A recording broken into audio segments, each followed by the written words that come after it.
Сәлеметсіңдер ме балалар? Бүгін 51-ші сабақта біз сөйлем мүшелері деген жаңа тақырыпты өтеміз. Біз осы уақытқа дейін сөйлем мүшелерін 2-ші сыныпта өткенбіз, соларды қайталап шығамыз. Бірінші тапсырмада мәтінді тыңда, тақырыбына қарап мәтін мазмұнын болжа дейді. Мәтіннің тақырыбы сәулет деген не дейді. Яғни бұл жерде сәулет өнері туралы айтылған сияқты, Сәулет дегеніміз ол архитектура, үйлерді салу, сол жайында болуы мүмкін. Енді оқып көрейік. Бұрынғы заманда баспаналар бір-біріне өте ұқсас еді. Әдетте олар бұтақтардан, қамыстан, кейінірек саз балшықтан тұрғызылды. Уақыт өте келе құрылыс салу ісі де өзгерді. Бай адамдар сәулетті сарайларда тұрғызы келді.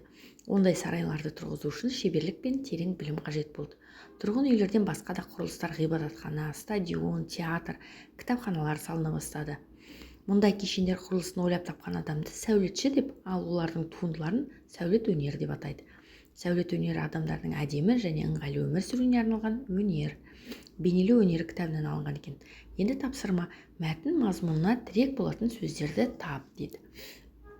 Балалар, бұл жердегі тірек сөздер бұрынғы заман, ұқсас баспаналар, бұтақ, қамыс, саз балшық, бай адамдар, сәулет сарайлар, сәулет өнері, шеберлік, терең білім, ғибадатхана, стадион, театр, кітапхана, сәулетші, әдемі және ыңғайлы өмір. Енді мәтін бойынша бір-біріңе сұрақ қойыңдар дейді. Қандай сұрақ қойсақ болады? Бұрынғы заманда баспаналар қандай болған? Олар неден жасалған? Одан кейін сәулетті сарайларда тұруды кімдер қалады? Сәулетті сарай тұрғызу үшін не қажет? Одан кейін тұрғын үйлерден басқа қандай ғимараттар салынды? Одан кейін сәулет өнері дегеніміз не деп сұрақ қойсақ болады. Одан кейін сәулетші деген кім? Мәтін сөздерін пайдаланып жауап беріп көр дейді. Сәулетші дегеніміз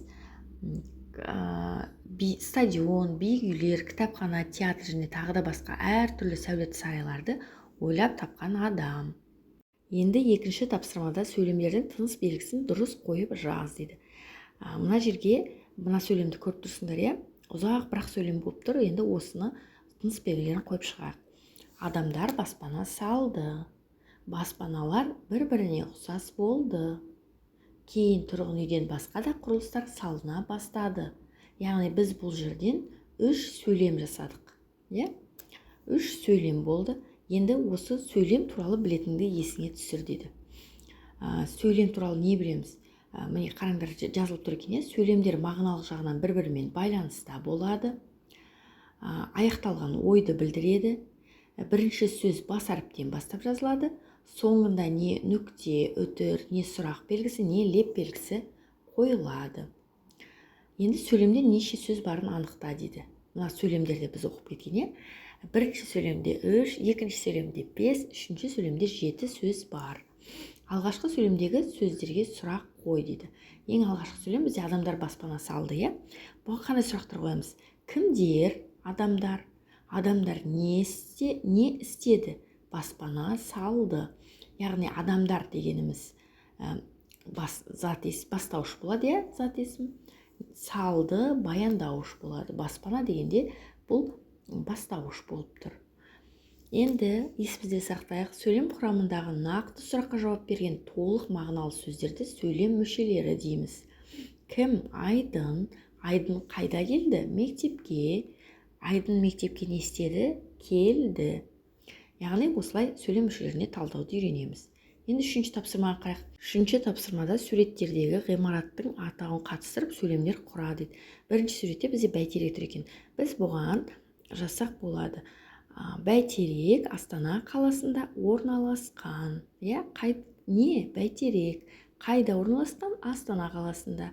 Не істеді? Орналасқан. Екіншісі цирктің суреттері, Алматы қаласындағы. Бүгін мен әкеммен циркке бардым. Кім? Мен. Кіммен? Әкеммен толықтауыш болады. Қашан? Бүгін. Циркке қайда? Пысықтауыш болады. Бардық. Не істедік? Бардық. Яғни бұл баяндауыш болып тұр. Одан кейін қараңдар. Анам театрға барғанды ұнатады. Не істейді? Ұнатады. Кім? Анам. Бастауыш, анау баяндауыш болады. Енді тұрлау мүшелер табайық. Не істегенді? Барғанды. қайда? Театрға. Осылай жазып шығамыз. Енді құраған сөйлемдеріңді жазып, әр сөйлемде неше сөйлем мүшесі бар екенін айт. Сөздің үстіне оған қойылатын сұрақты жаз дейді. Тура міне осындай үлгідегідей балаларға бәйтерек мұнарасы ұнады. Кімдерге? Балаларға бәйтерек не ұнады? Тура осылай міне жазып шықтық. Осы үлгідегідей өздерің қарап алыңдар. Біз жазған сөйлемдерде бастауыш бар, баяндауыш бар және тұрлаусыз мүшелер бар. Мысалы, бірінші сөйлемде бізде бәйтерек бастауышта бар, Астана қаласында қайда пысықтауышта бар, орналасқан не істеді баяндауыш бар. Яғни 3 сөйлем мүшесі бар екен. Тура осылай қалғандарын да жазып шығамыз. 4-ші тапсырмада жақшадағы сөздерді сөйлемнің мазмұнына қарай өзгертіп, мәтінді көшіріп жаз дейді. Алматы хайуанаттар бағына келушілер тоғанда жүзіп жүрген ләйлөкке қызыға қарайды.